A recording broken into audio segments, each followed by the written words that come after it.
Notes ఇస్తాను రమ్మని ఆ స్టూడెంట్ని పిలిచాడు ఫిజిక్స్ లెక్చరర్.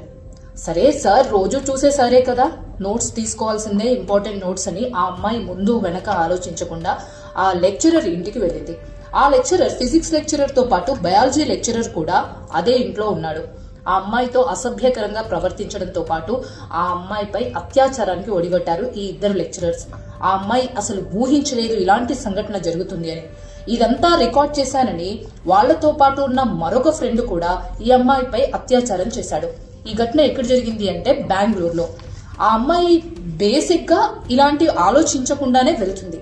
కానీ ఇలాంటి సంఘటనలు రోజు ఏదో ఒక ప్లేస్ లో జరుగుతూనే ఉన్నాయి కాబట్టి అమ్మాయిల పేరెంట్స్ చాలా జాగ్రత్తగా ఉండాల్సిన అవసరం ఉంది.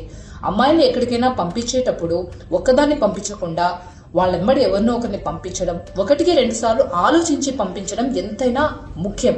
ఎందుకంటే ఈ మధ్య కాలంలో ఎవరిని నమ్మడానికి లేదు. ఫ్రెండ్స్ ని, చుట్టాలని, ఇంటి పక్కల వాళ్ళని, ఇంటి వెనక వాళ్ళు మనవాళ్లే కదా అనుకోవడానికి వీల్లేదు.